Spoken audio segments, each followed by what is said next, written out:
Welcome here to Let's Talk Oconee. Happy Sunday evening to everyone.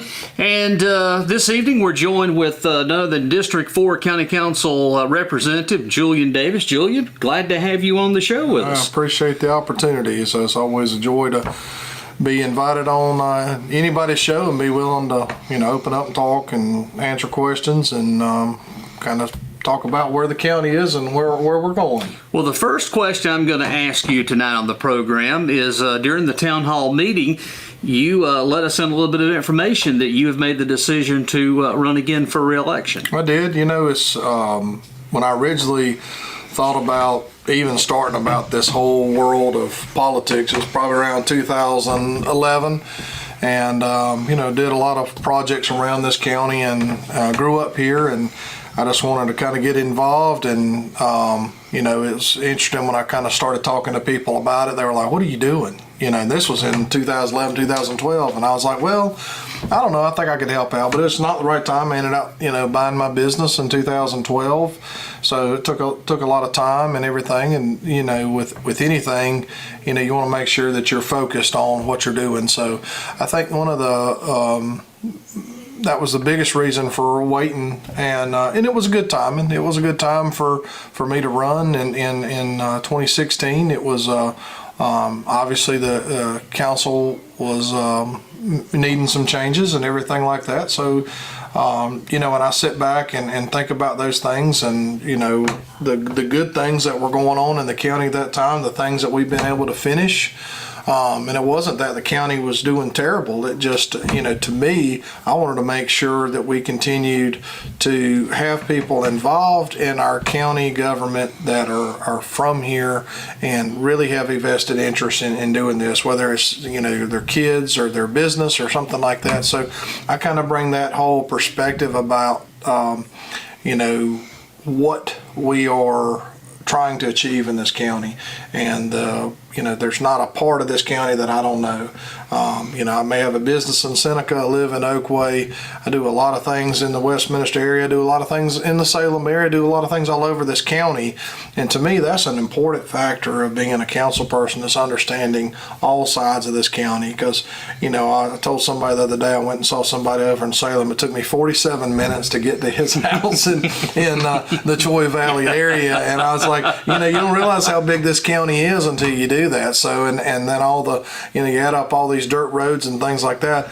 So, a year ago, I didn't know if I was going to stay on. I thought, maybe, 8 years was where I wanted to be. And some people kind of caught some wind on that and talked to me. And, actually the deciding factor wasn't anybody that said anything to me. It was, my family that was very supportive. That's like, you need to finish, what you started. You got all this, work and time and the things you've done over there. You need to continue on, at least for 4 more years. So I thought I'd offer, again, with anything, you're offering yourself up to the voters for them to, at the end of the day, decide if they want you to stay in or not. And so, we've done some good stuff. As you've heard from economic development, we're in the best situation we've ever been in. I think this year we've added almost right at 300 jobs, which is huge. A lot of counties are having some issues with that.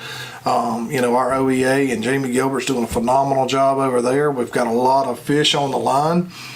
So we're doing some fantastic things just on the economic development standpoint. We had some updates in council from Parks and Recreation, the investments that we're doing in our parks. And, I'm a big quality of life guy. I don't hide that. Right. I'm a big believer that, we pay we pay taxes in this county just like every other county does. I'm a believer that quality of life is what people are after and what people want.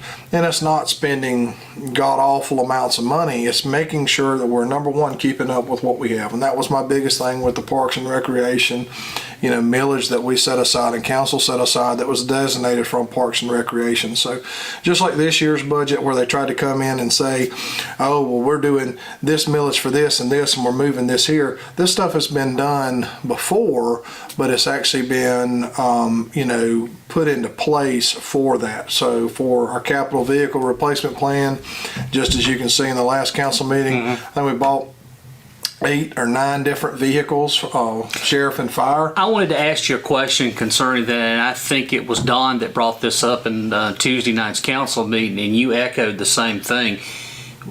We understand, though, that you have to go through state purchasing or state contract, which you're allegedly supposed to get the cheapest prices on vehicles.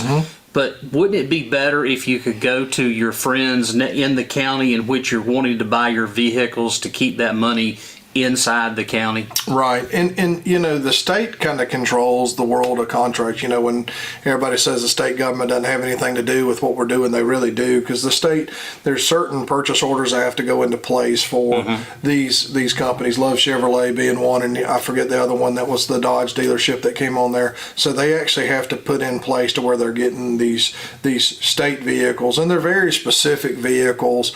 Most of them have a rubber floor mat, or like our police cruisers. The new ones, if the officer jumps out of his car, the car won't move forward until he comes back in with his keypad on there. So that's a lot of new features that they have on there.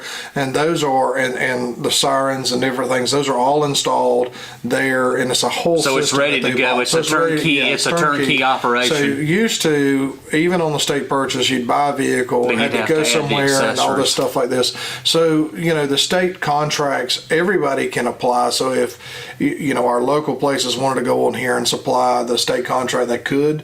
The majority of them, if you've ever been down, I've actually been to Love Chevrolet, because when I was down there in Columbia at a board meeting, I wanted to go down there and see, hey, they have an entire lot, and it's just a lot of, at that time was white vehicles. Now they've gone through there and decided that they're, you see a lot of vehicles that are the same color of what you're driving today, the blacks, the grays, and things like that. So, and they actually did that because it's actually been, number one, it's better for resale. Number two, it's a whole lot easier to kind of fit in than when the old Crown Vic days, when everybody would hit the brakes anytime you saw a Crown Vic. So, if your grandparents or whatever bought a Crown Vic, you're like, you just bought a police car. So, but it's those things that I see that, when these things come up, if you look at the purchase price for some of those, it's well below. Like, people are like, man, I can't even buy a truck for that. So you're talking about a truck that's on any lot around here is probably 65, 66. The state purchase is like 50, 51. And those come prepared with all of our kits and everything like that. Again, some of the safety stuff that we had on there. And keeping our officers in well-used cars. You see some of the ones coming off 170, 180. And I mean, I've got, 2 cars in my family that's got 180, 190,000 miles on them.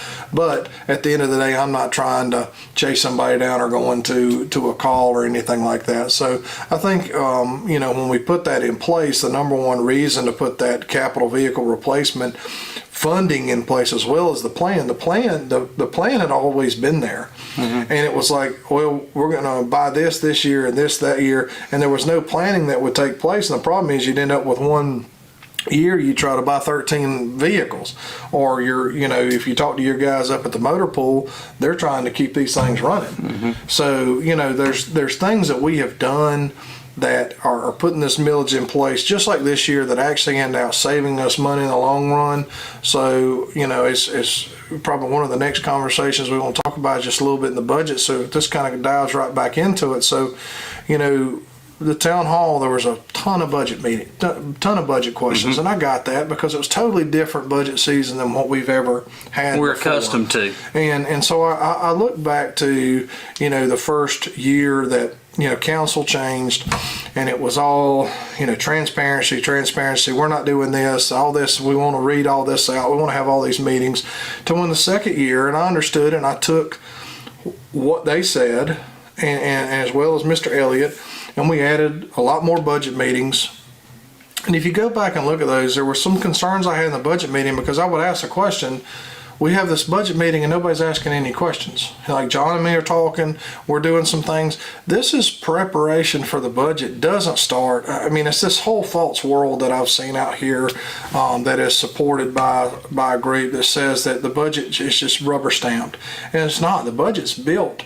January, February, March. They act like we build the budget in June when Amanda presents. No.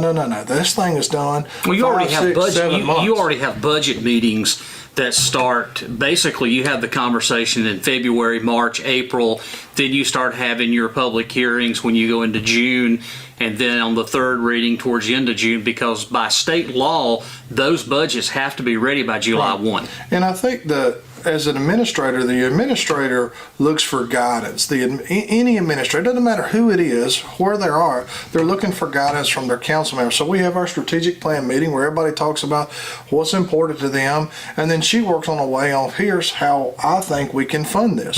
That's not a rubber stamp. Then as a council, you get to decide and say, we're going to fund this or we're not going to fund this. So, you already know what next year's budget's going to be within a couple $1 million, depending on what council decides to do. So, when we started this whole process in February and March, we were all building it together. At that time, there was 4 members of council. Correct. But if we go back to last year's budget, all 5 members of council was on there at that time. We're going through all this stuff, having all these budget meetings, and I just asked the question, why, if you don't like what the budget is, tell us what you don't like. Tell us so we can do it. Well, I will. Why does it matter? And I think Glenn was very clear. And Yes. I can't remember if that was last year or this year.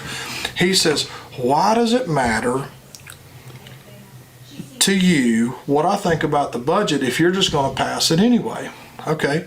I don't think that comment came from me this year, because my whole thing was trying to understand where the budget is at and where the budget's heading. So when he says that, I kind of look back and go, okay, well, as long as, and like this year, that would have been, the 3 of them, in my opinion, would have been able to construct and do whatever they wanted to on the budget. So, but there wasn't a lot of conversation in budget meetings. And it's not that we need to sit up there and talk for 4 or 5 hours, but the whole reason why we have constructive criticism of the budget is to build a constructive budget.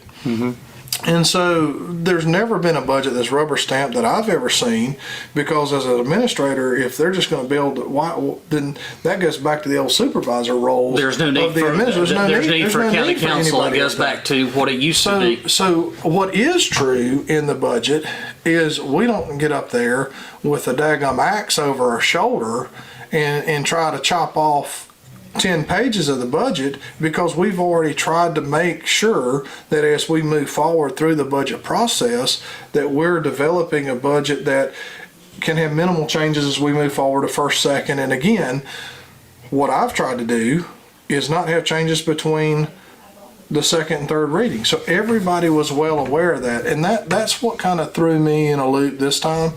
At the end of the day, the budget this year, I'll give some credit. They worked really hard on it. Matt spent a lot of time, and I know he did. And I've said this to you before. When I got on council, it is a lot. And I think I've heard some conversations from Don in the last council meeting where he was talking a little bit about,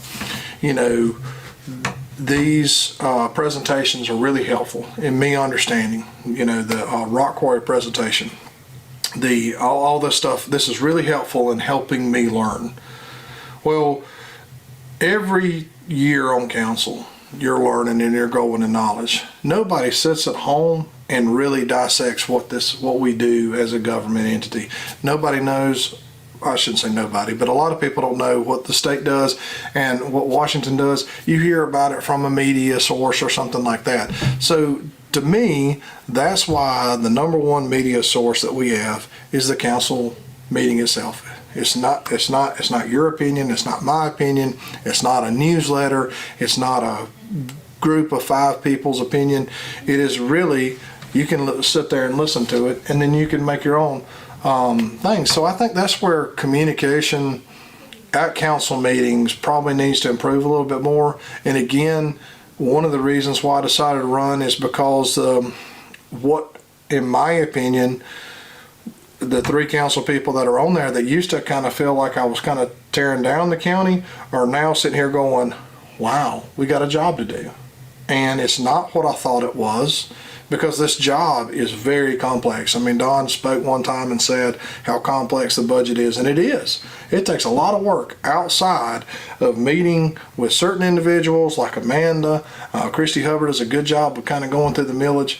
And if you're sitting there flying by the seat of your pants, or you're following somebody, you don't know when you may have to pull them out of the fire. And that's my only challenge to anybody, whether they're sitting on this council or they're thinking about running or city council. If you're following a person or a couple of people and you're not doing the work yourself, how do you know when it's time to pull that person that you think's the leader out of the fire? Because that's what we were up against in this budget, that when it came down to it at the end of September, after that budget fiasco that started in June, it was I got to actually do a job now, because there was a lot of phone calls that people made. I got phone calls, what are we going to do about this? And you know, it's very, when it sits in your lap, as it did for Matt at this time, he realized he had a job to do. And maybe some of the people that were leading him led him down a path that he didn't like, and I'll give him some props on going. Now, I wish it was in June. No budget's perfect. Not any budget I passed, John passed, Paul passed, or anything like. No budget is perfect. All of them improve. But if this budget had been done in June, May or June, and it could have. There's no reason why what happened in June should have happened, because that was unfair to the citizens, it was unfair to the people that got the raises, and it was unfair to the people that got the raises in September.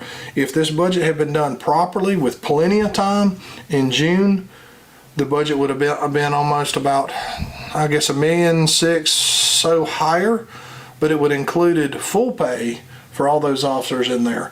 So what you're saying right now is that we actually have a half-funded mandate. There's some 2/3 and stuff on the salaries. So if it had been done the way that just the last month has worked out, in the long run, Oconee would have been better. Things would have got the money, the county would, the employees would have got their pay, and there wouldn't be this. You wouldn't been jerking people around. Right, and because that's why every single person, including me, and including several employees, because you just don't jerk people around with money. And when you're out there going to meetings, not me, and you're telling people, you're going to get your raise, and then people are telling me that these people are telling them at meetings that they're getting raises. But here's the other thing. And then they don't. That's what causes this. Here's the other thing we need to go back and look at. The conversation had started as in June, we're going to cut the budget. Mm-hmm. We're going to cut the budget. Now that conversation started before they ever even got on council. Well, yes, I will agree with that. That was the whole reason. We're going to cut the budget. We're going to be transparent, and we're going to do line by line itemization. We're going to take a look at everything line by line. And this cost basis budget or whatever that they had. And so when we come right down to it, Julian, at the end of June, everything changed on the last reading, but then the comment was made by David Root that this potentially could be illegal the way it was done. That's where things really took a nosedive, that the citizens thought, wait a minute, what are you doing? It kind of felt like something was being swept under the rug. Well, it was. It truly was. When you take a budget that that's been working on by all council and you've had two readings of the budget already, and you've had all these budget meetings, and here is your budget and it's laid out, and then you don't. It's okay to change certain parameters of it, but what was said is you changed the entire complex budget. Mm-hmm. This budget does not resemble this budget that you presented to the people saying. And so when I had people come to me and said, oh, we want to challenge this, I said, there's not a point, because okay, great, you challenge it. I said, it's fixing to change anyway. They're like, what are you talking about? I said, you can't do the budget that we just did. There's unfunded mandates. We knew that, like solid waste, listen, solid waste, if people aren't paying attention to the amount of trash going into the C&D landfill and the amount of trash that we're shipping over to Georgia, this household trash is what we're shipping. C&D is all our construction stuff. if you're not paying attention to what that is, the cost associated with our trash went up astronomically. And that was a new contract from Homer, Georgia. Actually, we were glad to have it. It was very fair contract, but that was like $900,000. So when you went in here and slapped this, oh, we're going to cut this budget to 60 million or 50 million, they might as well have made it 30 million because they weren't going to be able to do it. Because when you got things that you got to fund and you've made all these promises that they know they made and we know that they made, because I heard about it, and in all honesty, I'm not against that, but you don't promise people something, especially when you start talking about people's money. And I don't think a council person should look at staff and say, hey, I'll promise you we'll get you this, or promise you. And that's what I heard. And then you do that, and then you create just a complete storm. You do. And then what's happened is your administrators, your sheriff, your head of departments are trying to mop it up and hold it together and say, just hang out because it's going to be okay, once they see that they can't do this. And that's exactly what happened. So we literally went through and reconstructed a budget. The only problem is it's like every 5 minutes things were moving. Mm-hmm. And so there was no reason to go in here and challenge it, even if I said, hey, I'm going to challenge this budget, because I knew and John knew at the end of the day, the budget would look similar to what we had planned out. It's actually, in all honesty, it's more. It's a little more by 800,000, I think. Would be, it's not that much, but it would be way more than that if they had funded it as they would in June. Now, there's always, I continue to hear the sideline of, hey, we have open positions, so we always have that money that we can use for this and that. Well, but what happens if you fill the positions? Then what? Are we going to put $0 back in our savings account? And being a part of a business and a household, everybody knows that there's things that come up. I mean, let's just go back to 2020 in the world of tornado. I was chairman of county council at that time, and I came to work around between 4:30, 5:30, somewhere around that in the morning to try to make sure that we had everything in order, and we were doing all this stuff. The cost associated with the tornado, that's great. Everybody says, oh, you got reimbursed by FEMA. Seneca's still waiting on their money. We're still waiting. We may never see that money. But it doesn't mean that you can't just, oh, I'm sorry, we don't have money to help with tornado disaster. We can't do that. We don't have money to help people do the things that they need to do. So that's not a choice. And so, luckily, just as you've seen with the audit reports and stuff that's came out, you've seen that the county's in great financial shape.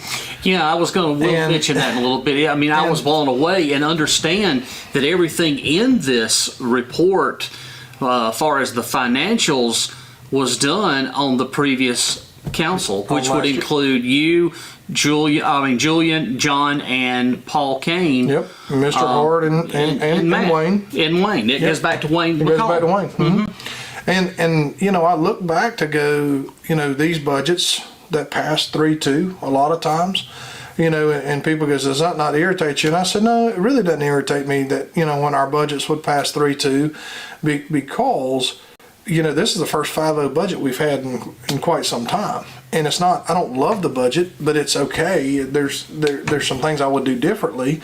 But at the end of the day, I agree with 75 to, actually, I'd probably say I agree with 85% of it.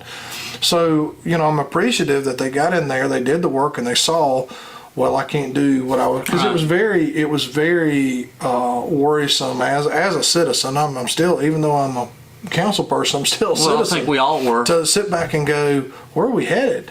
Because if we're going to start cutting, what are we going to start cutting? Because the budget, you hear about the budget growth, and I've said this on here before, and this whole interview is to not in any way, I'm actually, in all honesty, feel like I'm trying to be constructive and actually giving some giving some credit where credit's due. That we're overspending, we're doing this stuff, the budget's going up and up and up, but the budget's going up in public safety and fire tremendously. Well, why is that? Well, first off, it's growth. Second off, it's because those are two of the most expensive things for any county to run. And so, again, when they got in there, and they want to bash us before they even step in the door and say, we're going to, cut this and we're going to run lean and mean. And I was like, but you don't even know. Well, now they know, and what changed? You saw it in the budget. Mm-hmm. It can't be 60 million. Next year's budget's going to be higher because you got to fund the rest of the sheriff's office salaries. And I'll give some big props to Mike Crenshaw was on the phone with me, and we were just talking a little bit, and he's like, I'm fixing to fill some of the last remaining positions that I have open, and that is because of the money that was put forth by all council. We can say Matt proposed it. That's great. I don't have any problem with that. I'll give credit where credit's due. That money that was proposed and put out there, that pay is headed in a good direction. And so he's literally going to have a fully staffed police. Okay. Now you got to work on your compaction. And you got to work on your 5 and your 10 and your 15-year guys. And I spoke about that a little bit as we continue to move forward. Is the people that really run this county are not the people that come to work on day one. Your 5 and 10 and 15-year people are training those people to take their place. And your 5 or 10 or 15 is your frontline people, right, that a lot of these people meet for the first time in the public. Right. And Amanda Brock's our administrators brought up some great things about you'll need to pay special attention to the amount of people retiring in the next 5 years. You got to come up, because these people that have worked for this county for their life are doing the jobs of 5 people. Mm-hmm. And they are phenomenal individuals, and some of them are department heads, and some of them just run a tractor. But they do amazing work for us and have stayed and kept their head down and tried to ignore some of the stuff going on, because they're like, this is county government. It is what it is. Some people say they're going to do this, and they get in there and they can't even do close to it. But we're capturing growth, and that's what this budget did.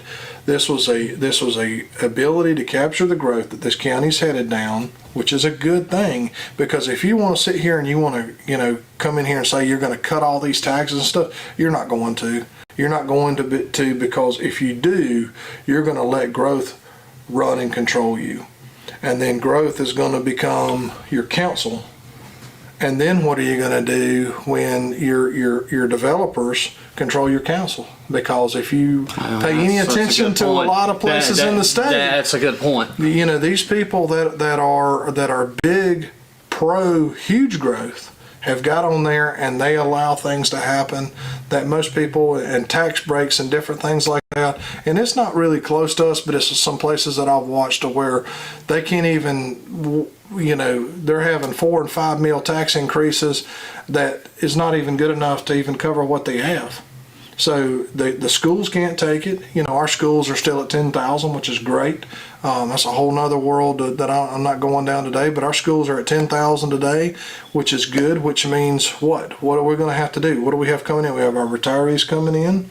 So what are we going to have to make sure we have? Medical. Mm-hmm. Okay. So our fire calls, our medical calls are higher than they ever had been. Mm-hmm. Do you think those are going down? Nope. Those are going up. No, not anytime soon. So medical calls are continuing to go up. So we need to make sure that we're looking at that side as well. So, and costs are going up. Just merely pumping diesel in a tractor, tires, everything like that. So, we've put more money back in our budgets. During my time on here, we've never spent 100% of it. When I got on council, some of those budgets, if there was $700,000 left over, it was used to fund the next year's budget. So the next year's budget was, do you think that next year's budget went down? No, it went up. No, it went up. So the next year's budget was this rolling thing of, we're not putting 2 dimes back into the fund balance, and all we're doing is waiting on one thing to happen, and the county's going to be in some shambles. And I can guarantee you that if the county would have had the small amount of money in the fund balance and hadn't have been doing the things that we had been doing under my leadership, John's leadership, and Paul's leadership to get our things back in order, this interest rate coming on this bond would be a point higher. Well, what does that mean? Millions of dollars would have gone out to this. Now, whatever your opinion is on that is a whole nother thing, but our financial audit of the county was phenomenal. And it wasn't because of the 5 people that are sitting up there now, including me. It was those that were there last year and the year before and the year before that. This didn't happen overnight. And so, I want to look at that to say that, your decisions that you're making today affect things 3 years down the road. That's right. And so I believe what I have seen in a turn-in council in the last really 2 or 3 months, they're understanding that this is a big boy job. And we're all going to make mistakes. The hope is that you don't make a mistake when you vote. You try to do all your research before so you don't cause this, because it makes this job not just hard on yourself as a council person, but it makes it really hard on the administration and that leadership team. I can't fathom what happened in administration and finance during literally 9 months of this year working on a budget. Mm-hmm. And that's not all that they do. Some people are like, well, that's what she does. And I'm like, no. She doesn't just do a budget. The hope is that the budget's done. Every day is a part of the budget. And we've had budget amendments and stuff like that, so that's nothing new. But we've never had to reconstruct a budget from the end of June to September. Yeah. And hope to God we never do again, because coming back up in January, we're going to start back on the budget process again. Over. And so with anything, this council, Matt and Don, Glenn's been on there as long as I have, are learning that this is a huge job. And again, I've made mistakes. I'm trying to learn and continue as we move forward, to make sure that we're growing our tax base without growing the actual taxes that you and I are paying. And that to me is really, really important as we move forward, is because, name one thing in your life financially that has been stable in the last 3 years. Nothing. There's not. And so if you go back and you look at what people are paying in taxes, it's pretty stable around this county, unless you've purchased a new home or something like that. That's changed a little bit. But, Oconee County is still a very affordable place to live. So just want to touch base on that. Okay. I think the other question that I had that came forward is, how am I affected by different things that happen, and the other side of that's kind of, I guess, against the world. And I focus on things that matters. There's always going to be differing opinions. There's always been people to come to council that are just constantly there that have a certain opinion, and it's always seems like it's derogatory. But at the same time, is there some truth in what they're saying?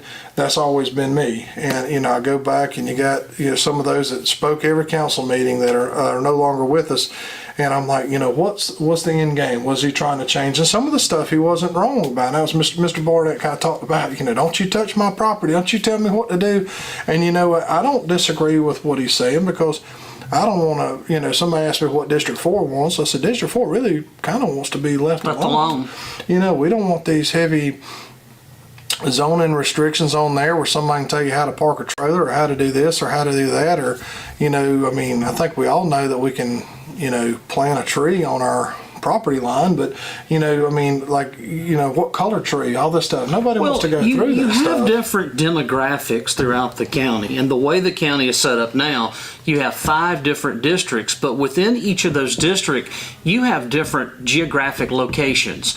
Like, for example, District 5 is a prime example, Glen Hart's district. You've got a middle right there of farmland, then you've got lake over here with Chickasaw Point, then now you've got the other side with Clemson and all of this development going on. So you have the different demographics from Mountain Rest to Tomasi, and then from Salem all the way to Bountyland.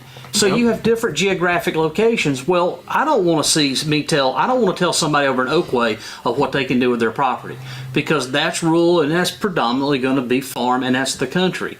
But yeah, there need to be some sort of development standards, is what I like to call them. They're not zoning, but they're development standards. Let's be honest, potentially this 1,900 something new home development coming, think Mr. Elliott's correct. It's going to be a disaster over there, as if the way it's set up now with the county.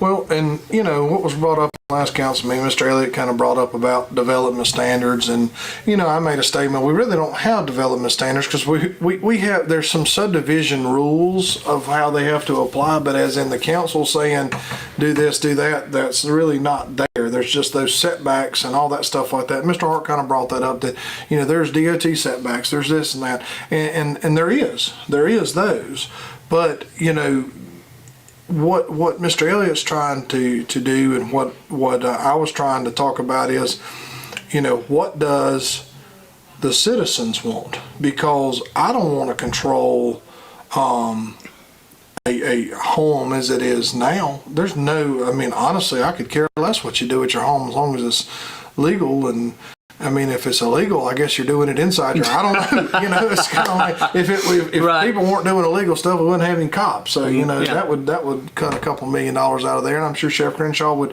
appreciate that. He solves crime. So but I'm sitting here when we're talking about these developments coming in here, and people are complaining about, well, I don't like the way these homes looked all stacked on top of each other, and you see somebody puts on there a new subdivision coming in there, everybody goes nuts, and then you see the people going, well, that land was for sale, you could have bought it, and they're like, I wish it would stay a farmland. Well, I don't disagree with that. It'd be nice if this area was going to be rural forever, and I would really like it to, but we all know it's not. So what Mr. Elliott's trying to bring up is, it's like, these subdivisions that are coming in, there's not a single tree in sight. It's house, house, house, house, house.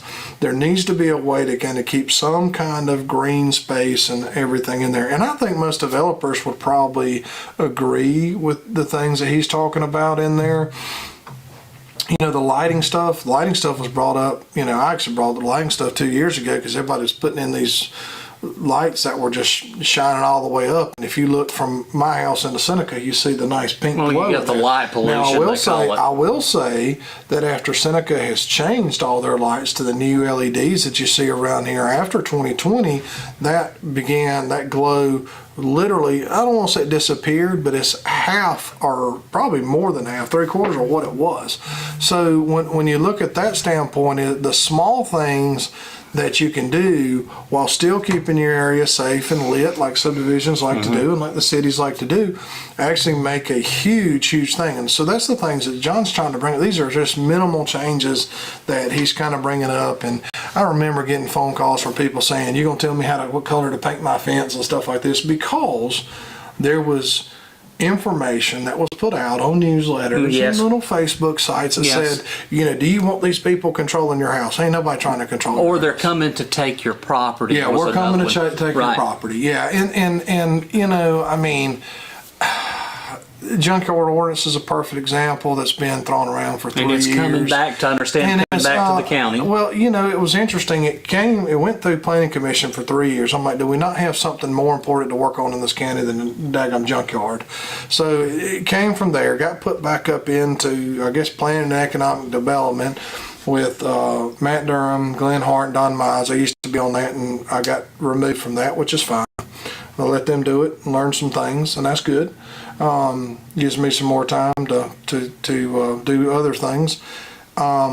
And it was the planning commission recommended no further changes. Okay, that meant the planning commission's done with it. It's sent to you as a council, and really should have came into council for council to talk about. Well, then it got referred back down to the planning commission in that meeting, not this recent meeting, but in, I guess it was March, got referred down to the planning commission. No changes got made on it, and it got referred back up. So I think it was a little bit confusion. And Mr. Mize is the chairman of that he misunderstood that when the planning commission said, we don't recommend anything further, that means that the planning commission's done with it. So it's in the hands of us as a council to either kill it or approve it or make some changes that we think.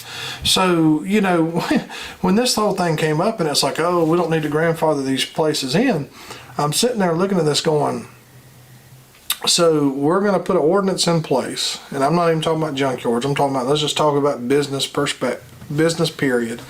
And we know there's probably 15 of this style business, not just junkyards, but any other business. And we're going to pass a mandate or ordinance that's going to require them to spend let's say at least $50,000. If this county passed an ordinance on me in my world of insurance and said, you got a year to do this, it's going to cost you about $50,000, have a good day, I'd be standing right up there saying, no. I disagree with the ordinance. I disagree with not having, I think there's some things that need to be made. I know people, I have an issue with some of the junkyards as well, but obviously it's needed because the amount of junk that goes there. I think there's a better way for them to improve their intake process. I think there's a safer way. I think they need to get the stuff off the right of way. I think there's a better way to make it look more aesthetically pleasing. But at the same time, we're not the only county with junkyards. All right. And there is all kinds of junkyards, and I hate to use the word like C&D landfills or dump sites all over this county. So if we start going in here, are you willing to put somebody, are you willing to find, this is the world ordinances, and this is the way I am with ordinance, are you willing to find somebody? Are you willing to send somebody to jail over your ordinance? Mm-hmm. And this comes back to the world of the pet stuff when we were talking about pet licensing fees. I'm like, well, if you pass an ordinance that requires me to do something, I'm probably going to do it. You're going to do it. But the people that we're actually trying to get to do it, they're not they ain't going going to to do it. No. So what are you going to do then? You going to lock them up? Take your dogs away, lock them up? You're going to take the dogs away? If the dog's not in any issue, you know, and I look at this stuff to go like, these are those mandates that what is really important in this county. And I agree that junkyards don't look wonderful. They cause some issues, but obviously there's a need there. And I know a lot of junkyard owners that I talk to about what can we do to make this look a little bit better, a little bit safer and things like that. I don't know of any, maybe I've missed something and it's passed through. I don't know of anybody that's died in a junkyard in Oconee County. I haven't read a story where a kid got locked in a car at a junkyard and died. Maybe I missed something. The only thing that I know is that there was reports that we've had some homeless people sleeping in cars in certain junkyards. I do know and that. I would agree with that. I mean, there's homeless people sleeping in the woods. Mm-hmm. So, you know, I mean, there's homeless people sleeping if there's a abandoned home. So, you know, but when it comes down to the world of safety, you know, what that people are complaining about, that the original interpretation of this junkyard is, oh, we're going to put these fences up. I mean, have you priced fences to go around? You know, I think the ordinance said 8-10 feet fence that goes around the top of it. It's so, not cheap. You know, those are the things that I look at to go, are we really going to enforce that? You know, or are we looking at, hey, as you move forward with that? You know, so the biggest issue we got is a way to get rid of the cars. So maybe the county needs to come up with a thing and say, hey, you know, maybe we need to come in and with all these guys and say, hey, we're going to rent a compactor, bring it in there, ship these cars off. Maybe that's something that we could do that would be helpful to them to move some of this stuff out of the area.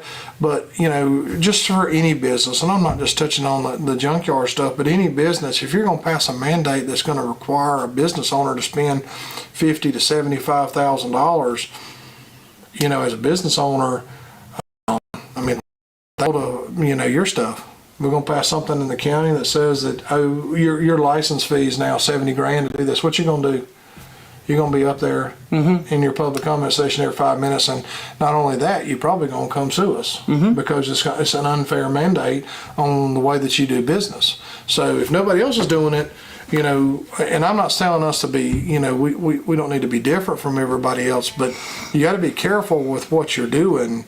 And, you know, when that came to council, this was exactly the same thing I was going to say is, you know, is this something that we're really going to enforce? Because if we're not going to enforce it, then why are we spending 3 years? Why are we wasting anybody's time sitting on there? If development standards are interesting to people and everybody's headed in that direction of there, that's where we need to be talking about it. So,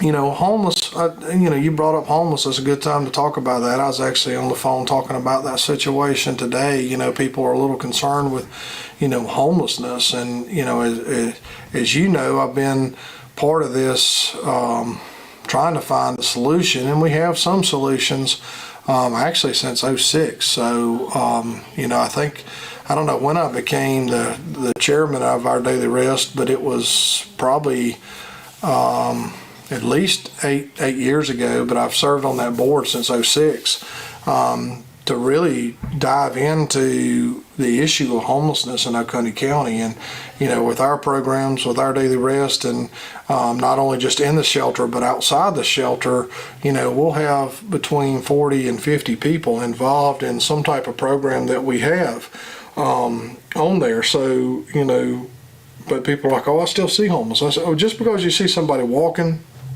or sleeping, I know we're not always in Oconee County, you're not used to that. You don't see the homeless like you see in New York where they're sitting there with sleeping bags. Right. But just because somebody's walking on the street or they're standing holding a sign doesn't make them homeless. And there is a certain percentage of them, the Walmart is the largest one that we know of now, that are allowed to stay there because there is no rules. And so they don't want to work. It's kind of their little common area that they're going in there and hanging out together.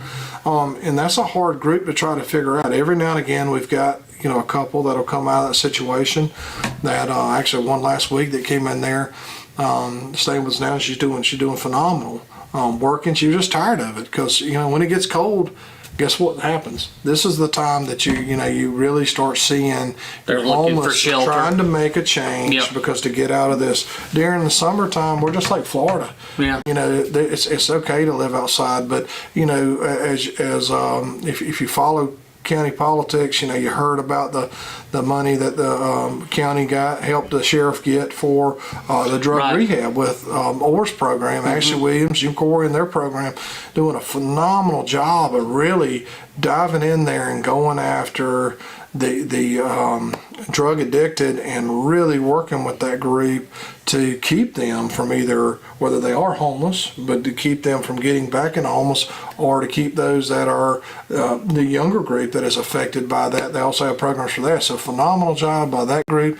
There's so many nonprofits around here, and I made this statement down the phone to my friend that we was concerned about this. So there's so many nonprofits around here, Ripple of One, Oars, Our Daily Rest, that are really doing everything they can to give these people an avenue of success. And these churches have all these programs, and they're interested in really helping these people, that if you're homeless, it's because it's a choice. Mm-hmm. And people can say whatever they want to say about it.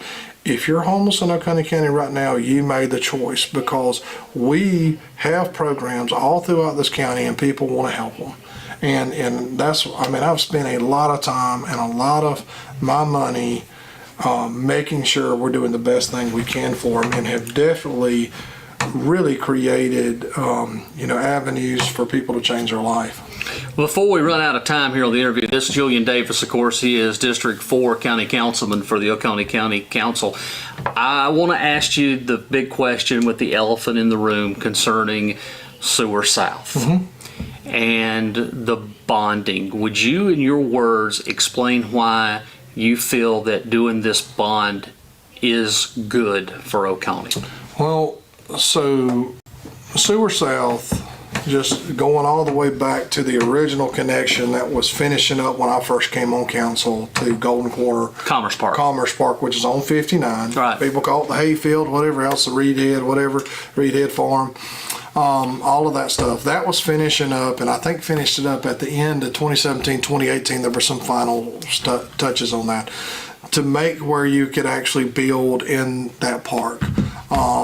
There were some grading talks there, and there's some grading talk to OITP, which is the Highway 11 part where Horton and all that stuff is. The decision was made by council to grade the Highway 11 part because of the education part of it that we were working with Tri-County Tech. So we ended up grading that instead of Golden Corner. Obviously, if you look at that, that was the right move to make. And it proved that grading a park definitely changes everything. And from what I noticed, the number one thing, if you're ever going to buy a piece of land, you better grade it or get ready for economic development, because topography is one of the number one things that these companies look at. And I'm trying to do a roundabout way to come back into here of why I was for sewer to exit 4, but not necessarily all 4 sewer to exits 1 and 2. Well, I think a lot of the citizens, and I want to clarify this, we actually do agree on exit 4 because we understand the dynamics of that property around there. You're talking about the topographic area. That's developable property around exit 4. So, and that was there was a development now, and I guess everybody knows it's Blue Ridge now, and Blue Ridge has stated that it's Blue Ridge. Purchased property up there for economic development in order to run sewer there. Worked with us on a partnership to pay us a specific portion of the sewer, which was great. I think it was about right around $5 million at that time to run sewer to there. And so that was from Golden Corner at that time, running all the way to exit 4 to create sewer on that side of things. That was prior council. Made a commitment to that because they agreed to that because I think it was going to cost us around $3 million to do that at the time. Right.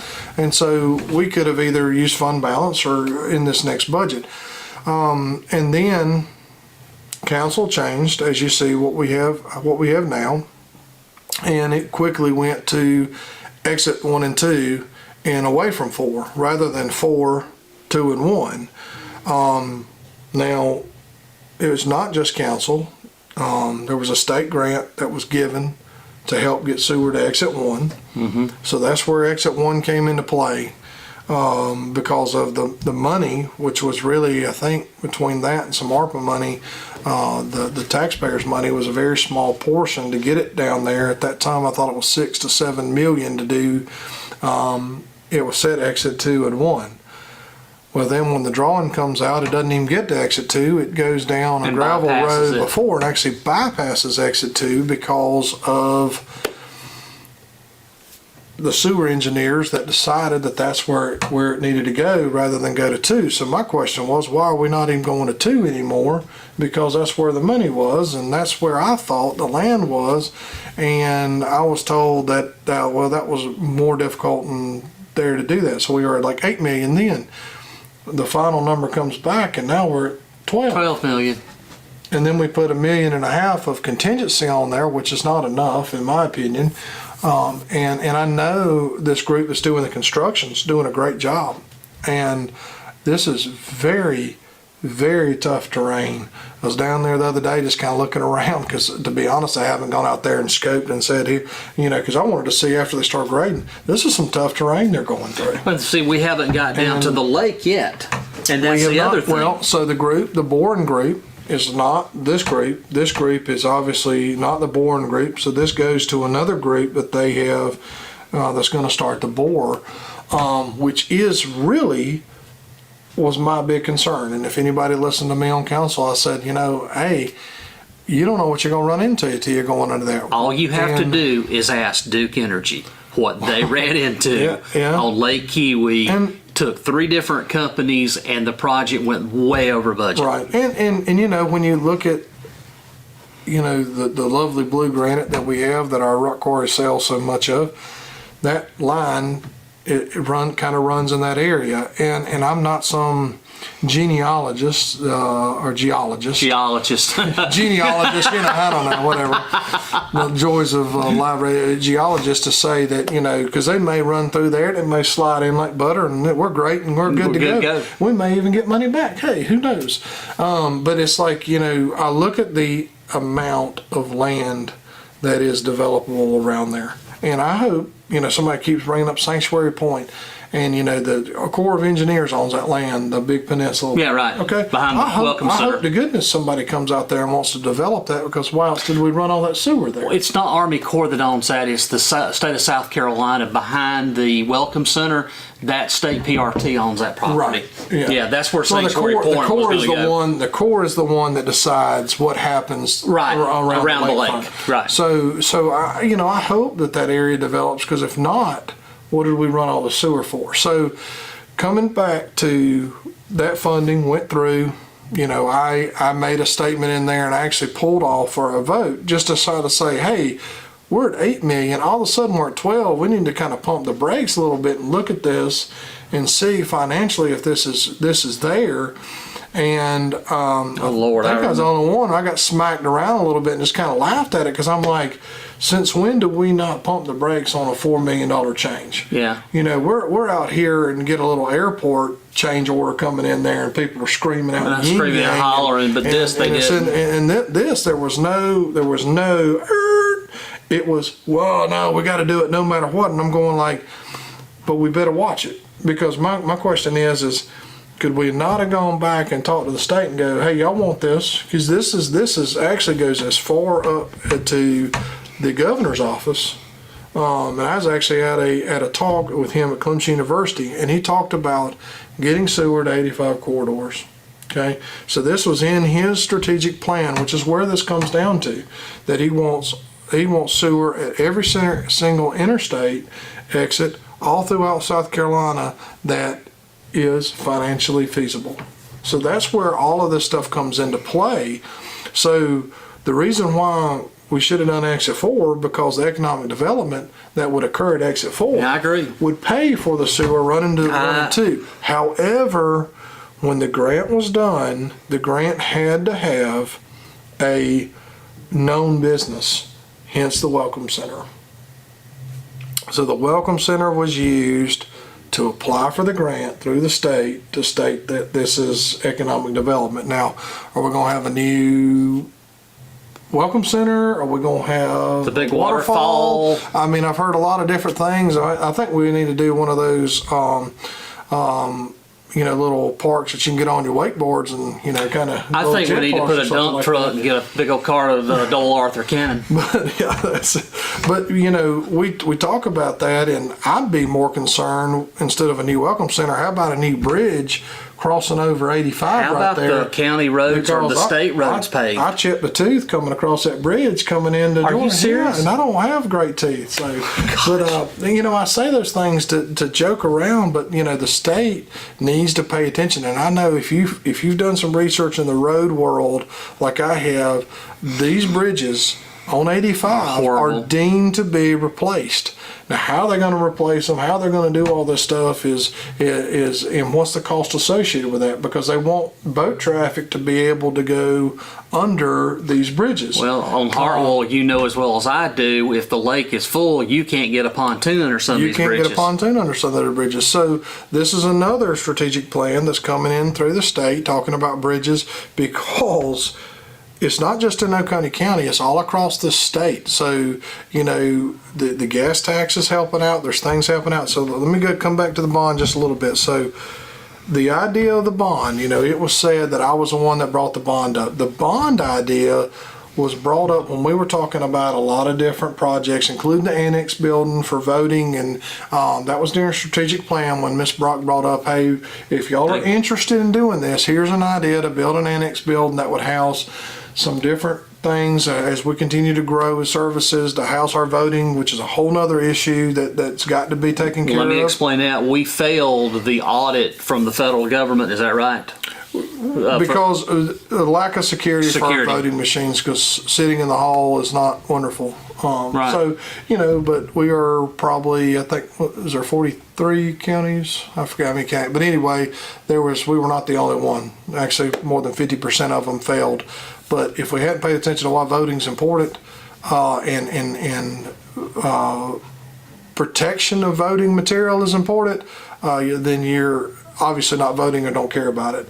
Coming back to the bond. So that bond, when I brought up the best way, and I didn't make that statement, the best way if you're going to go and do all these projects together is to work on a bonding, because I knew what our financial plan was. I knew where we were going with this. And I kind of had an idea of what they were going to do on sewer. I didn't know exactly. And so we sat down, had a meeting in executive session. And now that we're pretty much going to do this, there's nothing really protected about the executive session on that. And we talked about what does this look like, and if we do this, and that our bonding attorneys were there. Everybody saw them in the audience. It's no secret that they were there, and they talked about some avenues for what we could bond up to, and I think it's like 47 million. And I don't say that to say that we need to bond $46 million before somebody goes and puts it out on Facebook. I say that to go that your bonding capacity is different, just like your borrowing power as an individual.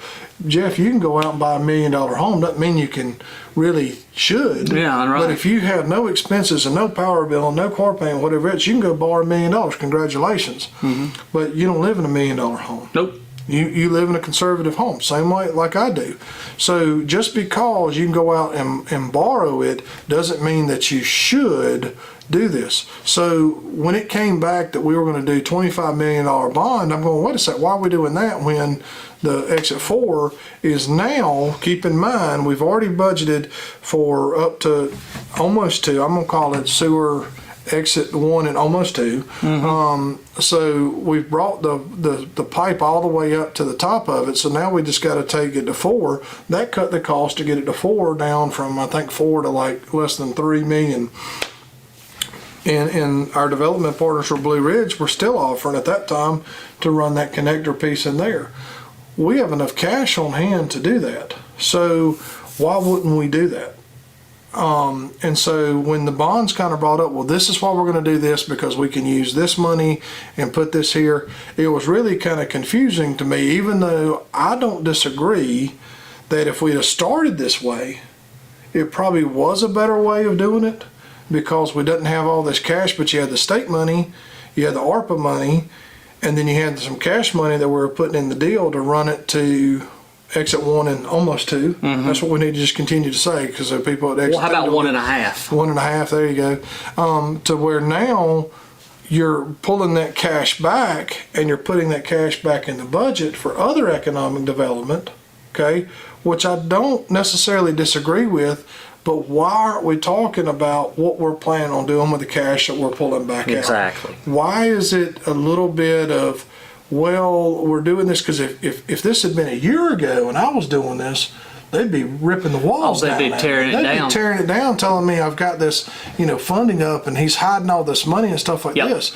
And if we're using it for economic development, great. We need to show people. Well, I don't think anybody's against grading Golden Corner and actually receiving some money off of that park. Well, I think Golden Corners, and this goes back before you even were on council. Golden Corners Commerce Park has kind of been a thorn for many, many years.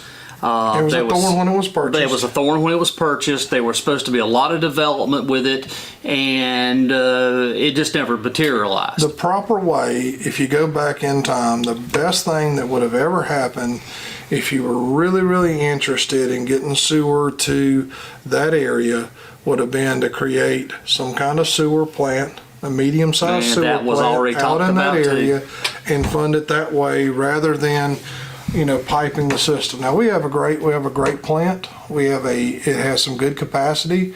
We're going to have, guess what, with all this growth, we're going to have less capacity. And so, the sewer Joint Regional Sewer Authority is not wrong in some of the stuff they're throwing at the council right now going, y'all better, they're looking at us and I'm pointing to myself in your little camera because y'all are putting this stuff in place.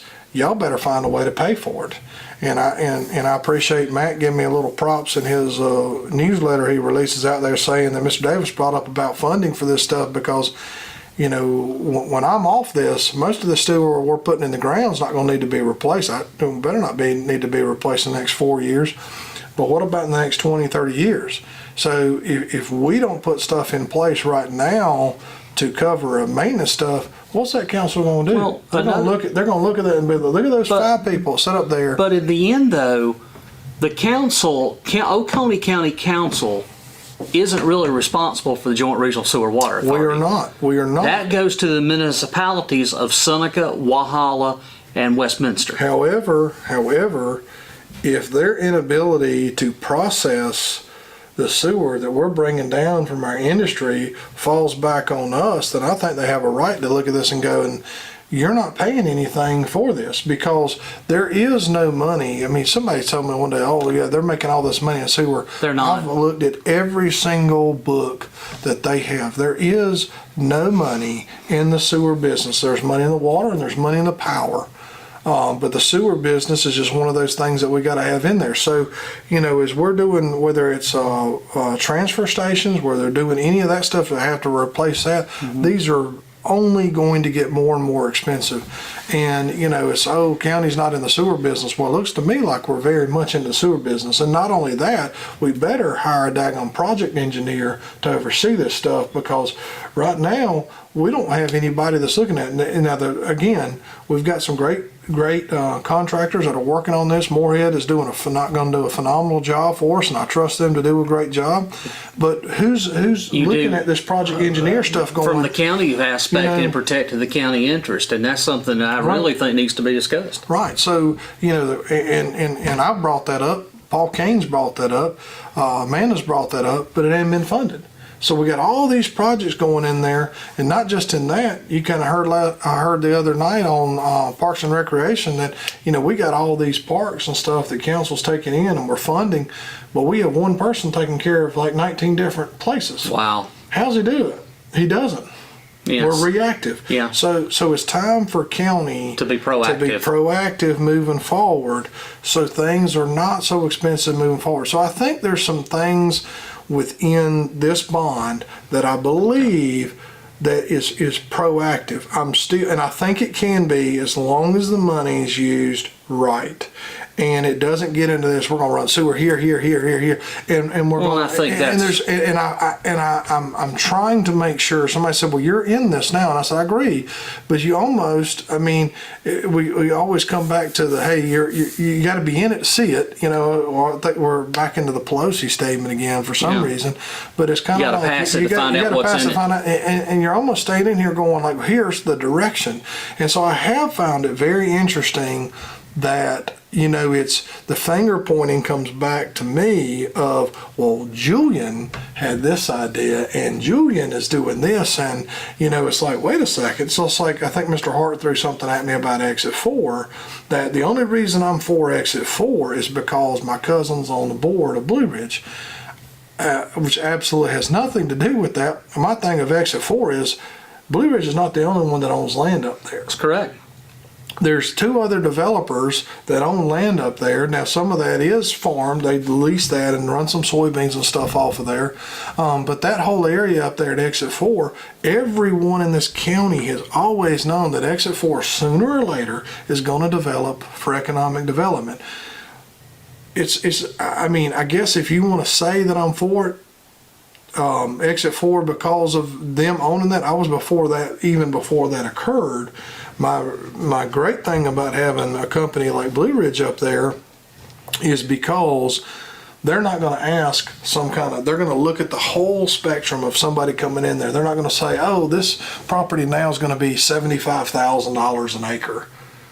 They're going to look at this and say, what's the power user? What we're going to do? Maybe there'll be a spec building built up there. So there's a lot of different things up there, but am I concerned about the bond and the money that it creates that comes back in there? Yes, because I don't believe that this council is really been forthcoming talking about the cash that's coming back. Now, the bond hadn't passed. The bond has not passed, but it's a single reading, and if truth be told, if you watch 1, 2, and 3 as it passed through, and our guy came up and said, I think it was the third one, and he said, hey, don't do this if you're not going to pass it, because if you don't pass it, chances are it'll drop your bond rating if you decide not to move forward with it. So by them going to New York and saying $25 million, council's going to pass a $25 million bond. What I want people to pay attention to is when the money comes back, what's the plan with that cash money? Because this will be, in my opinion, the largest amount of cash that we've put back into economic development. So is this council conservative and fiscally responsible to look at this and go, what's this investment going to be? How's it going to be? And how's it going to be used for that area? Or are we just going to run a bunch of pipes everywhere else? Because I think we better make sure somebody's going to hook into 4. Somebody's going to hook into almost 2, and somebody's going to hook into one. Because if you get a project online, how many projects have we run sewer to since I've been on there? Almost every single one of them in some way, shape, or form. We've either had to extend a sewer line out to them or something like that. It's just been part of the process, or it's been part of a fee in lieu of or special source revenue. Right. We don't have to go out there and just pipe sewers all up over the place. That'd be like you going out here and saying, hey, I'm going to buy 500 acres in Oconee County, and I'm just going to grade it and see what happens. We don't need to do that, because you need to let the developer or whoever's coming in here and say, well, I want this parcel, but the sewer is 45 feet away. So I guarantee you 45 feet away is not going to stop it. And that's my whole thing with Highway 11. You're down there on Highway 11. Okay? Mm-hmm. If you're on the other side of Highway 11, it's not so hard to get there. Okay? And I think everybody understands that. And I'm not trying to cast stones or whatever. And this whole thing is not about being ugly to anybody. And I've said that for the second time in this interview, because I want people to be real about their intentions. Because if I own land on Highway 11, I'd want sewer there too, because what the heck's it for? So, and I hope that land on Highway 11 develops, but I want people to be honest about it and honest about working to get it there, and say, do I think you need to pull off the vote? No, but I think you ought to probably put Heartland LLC in on your statement of economic interest, because I hope it develops. I mean, if that develops, there's a bunch of different land up in through there that should develop. If it's not, why are we running the sewer? Why are we running the sewer? Because I'm paying for it, you're paying for it, everybody in here's paying for it. And all my statement is you need to be honest. Do I think he should vote for it? Yeah, because I don't think his financial interest, is it more than anybody on council? Yes. Is it more than a lot of people here? Yes. Yeah, but if the roles were reversed, Julian, if the roles were reversed, they would tar and feather you and hang you. Yeah, I would, and I don't disagree with that. But my whole thing is, when I brought it up, he immediately attacked me and a family member of mine that has absolutely nothing to do with my political world, which I find it kind of amusing in a way, because him being on the board of, I think there's 12 people, 13 on that board of a great organization that's a good partner to this county, has nothing to do with this, which was interesting to get thrown back, rather than say, I do own land there. I do own land there. However, I've got a ethics opinion saying that I can vote on it. Great, no problem, no problem. All my reason is I hope Exit's wanting to flourish and develop, and we have hotels all down there, because if not, why'd we spend all this money? It's a pipe of dreams. Why did the state spend all their money on there if it's not going to develop? Yep. Sanctuary Point, I hope that whole area develops down there, because if it doesn't, we've wasted a lot of people's money. Yeah, we have. And if I said the other day, I said I'm not really a betting man, never been to Cherokee, but like if you roll up in there, and if it was my money, I'm putting my money on exit 4. And when sewer gets to exit 4 and we see what's happening, I think you're going to see your industry up on 4. You see a couple of hotels down on 2 and 1. I hope it pays the bills. Yeah, but exit 4 is better developed, because you already have 2 develops in that area. Right. You've got the Love's truck stop. You've got another one.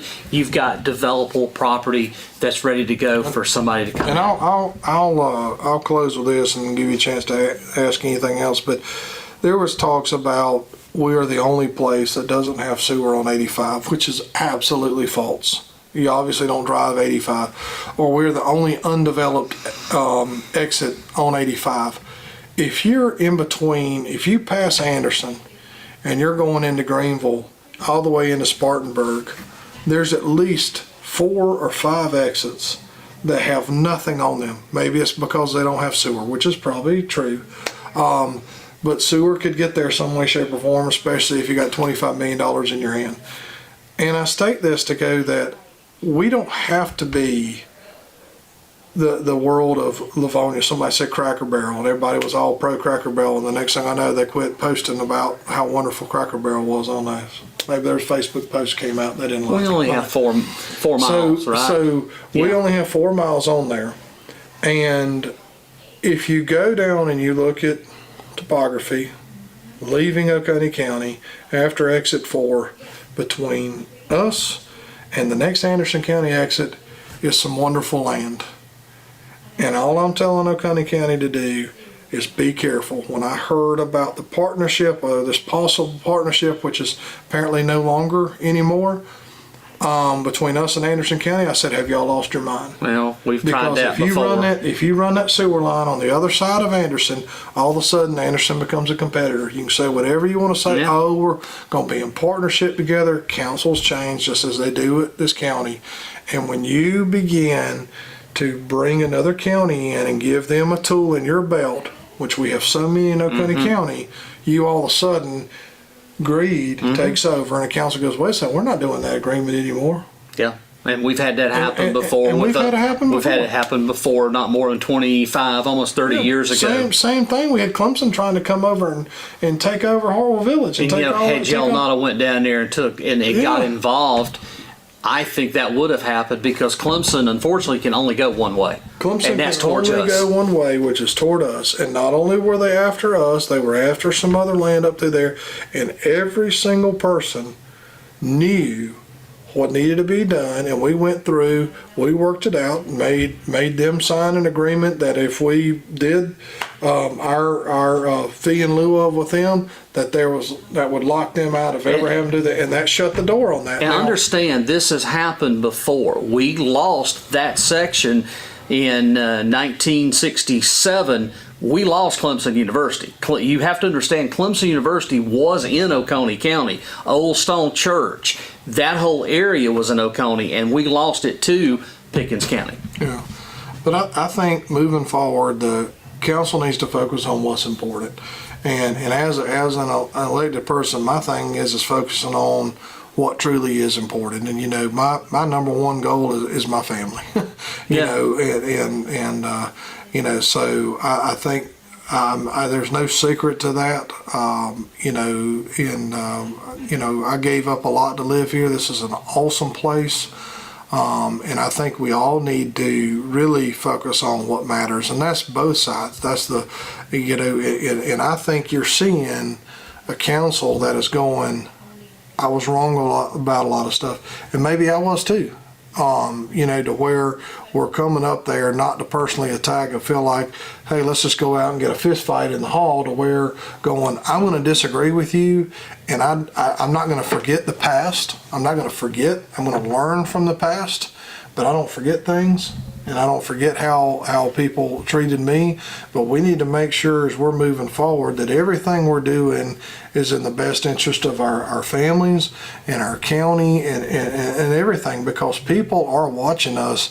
And I mean, for what happened in the last, you know, 8-9 months was embarrassing. And I thank God that we're headed in a direction, and maybe everybody's sitting here going, you know, I made some mistakes, and I'm not going to forget them, and I'm not going to forget who said what, when, and where.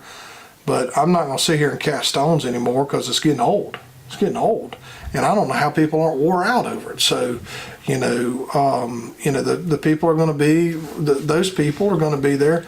I thought the decorum overall in council this last Tuesday was great. It was great. Overall, I mean, there was a statement made to me by a person that made fun of me for wearing a pink shirt that was actually in representative of breast cancer, until he found out that the person that he believes in was also wearing the same pink shirt. Now, how about that? And so I'm like, are we living in a world where we attack somebody without even understanding who they are? And it was a shot, and you know, he took it, and then, do I think he's apologetic for it? No, I don't think he's that way. But I just find it interesting that, you know, you look at somebody, you look at the clothes they wear, they look at where they came from, and you judge them for that, but you don't know them. Mm-hmm. That group never, ever attempted to ever get to know me or anything like that. That's right. And there was a statement made on when the Journal posted that they created to hold me accountable. I'm not accountable to them. I'll tell them that right now. And I'm not accountable to that person that posted that. No matter what he says, I'm accountable to my family. I'm accountable to the Lord. I'm accountable to the citizens. But I think it's interesting that he used me to try to push their agenda when they're the group saying they're not with an agenda. I remember them backing candidates saying he's got a special agenda. I don't have any special agenda. That is a pretty special agenda. Mm-hmm. I agree with some of it, but at the same time, I'm like, y'all are wearing yourself out, getting in your group of 5 and 6 and patting each other on the back, because this job is not here to get a pat on the back. And if anybody's thinking about doing it because it's going to build them up and give them a pat on the back and people are going to invite you in, I feel sorry for you, because it's going to rip you apart. Mm-hmm. And you better get in here, and you better have some thick skin, and you better be willing to suck it up and actually find out what the facts are. Because when the facts hit, and you've seen it, y'all brought some stuff up, and me and I've disagreed with people on your show, and I've had conversation with people on your show. I've disagreed with certain things that they do, and I don't do this as this world of endorsement. Like, I don't think you ever been in my basement. I don't really have a basement. This is actually in my office here today. We go back into this whole world of, let's go in here and attack everything, because when I remember when Let's Talk was started, you had Lake Kiwi online long time ago, and we sponsored, and I'm glad you're bringing that up. I wanted to touch on this because it meant something to me to listen to these, how ludicrous these attacks are, because Lake Kiwi online was started a long time ago, 2018. Yep. And when we started that stuff, I remember you called and said, hey, you're running some ads on some other stuff, you want to run some ads on here? And we did some talks and we did some conversations, and we had some great shows on there, had some great ads and stuff on there, and then nothing was ever said about that. Mm-mm. I don't even know most of these people, or the 3 of them that comment, I don't know where they came from, because they weren't here in 2015. So I guess I didn't need to be held accountable when I first started. I don't know, and maybe just now. But, and I remember you said, hey, $500 sponsorship, this is what I'm doing for you and a couple other businesses. I said, great. I'm grateful to support you, move on. And Let's Talk Oconee came in, and you called me, and I said, hey, I don't do political talk radio. It's just one thing that I just stay away from. I'd be glad to be on your show, but I don't do political talk radio for anybody. It was not a shot at anything that you're doing on that. I think just as business owners, we probably kind of steer clear of that stuff. Now I'm a business owner that's in politics, just like a lot of business owners are.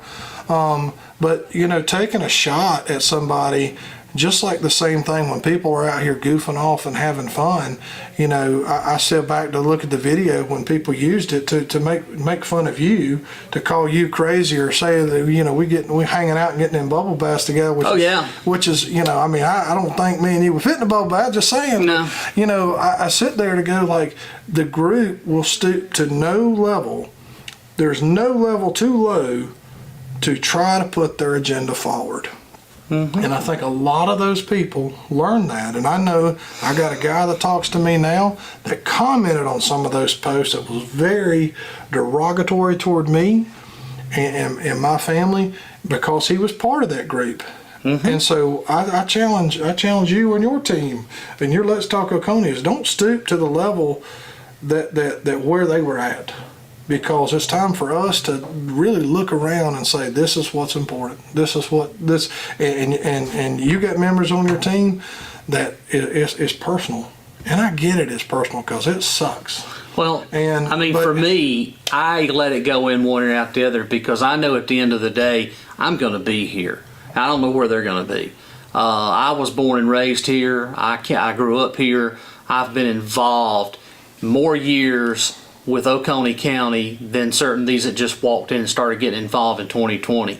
So for me, I'm going to be here. It doesn't bother me anymore. I let it go in more, and sometimes I have to laugh about it, because I know in the end that some of the stuff that they've said, that they've tried to do. The Halloween pictures were good. I thought the Halloween pictures were good. Yeah. Oh, you talking about all four of us? Yeah, that was good. That was. And that's all four of us. Hey, that's all good. That's We're going to salute that, it's too. like the time. It's like the time that I had the Journal did the cartoon of me. Man, I got that thing framed. It's just part of this. It's part of this job. It's part of this political. job. And the thing is, as long as we're actually accomplishing where we're trying to head and not doing photo ops in the video, it's kind of like one of those things is where, here and, stuff like that. So, I look at this stuff to go, when you put down on paper what you do, you're not a title.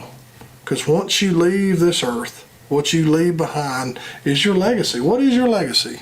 And I say that I don't want people to go, you make fun of me all you want. It's no problem. Make fun of my shirt, make fun that I'm bald or onion head or whatever else you want to be. but at the end of the day, it's your legacy that you're creating. When you're not there anymore, what did you leave behind? What's people going to remember you for? What's people going to, in this community, when that name gets said, and I told somebody the other day when I was talking to them on the street at one of the local festivals, he told me that, now people don't like you. And I said, well, I imagine the people that you're running with don't like me. And that's okay. That's okay. If you think everybody likes you, you're wrong. Well, I just appreciate you allowing us to use your basement for the show. Yeah. I mean, This is my corner office suite here for, but yeah, I just, I got a blue tablecloth. You can't see it, but I don't have the. I need a chandelier in here, please. But I was very specific. When you talked to me about being on your show, that I didn't want to become part of. Your talk show can be your talk show. I wanted it to be, county where we're headed forward, and I do think, even with people's disagreement, that this council that's sitting there. Is it the greatest council we've had? No. I mean, maybe the greatest council we've had is hopefully out there, in front of us. But I hope and I know, and I said this in that town hall, more people are paying attention. So I am appreciative when that question got out there. There's people that I'd never spoken to before that were concerned, that talked to me about what somebody was saying to them, or they brought me a notebook or something that somebody had created on me or something like that, that were talking about some of the concerns in here and some of the lies and stuff, and said, I needed to go and sue them. And I said, sue them for what? Their opinion? Because at the end of the day, everybody has an opinion, even though I may consider it very demeaning toward me. You have your right to have your opinion. The problem is when that group goes in there and is trying to control the county. And I think what you've seen recently is where people have gotten a little smarter, sitting up there as an elected official and said, y'all back up. Mm-hmm. Let me do my job. And I think that's what I saw in September. Yeah. So, I agree. And I'm appreciative of that, because to each his own, every single person that's sitting up there as a 5-member council is responsible of themselves. Yep. All right, we've joined with Julian Davis. I want to thank you for being on the show, and we look forward to anything we can do for you and hearing more as we get closer and closer. Of course, as you mentioned, you're running for re-election coming up for 2024. So again, thank you for joining us here on Let's Talk Oconee. I'm Jazzy Jeff, and we will see you later.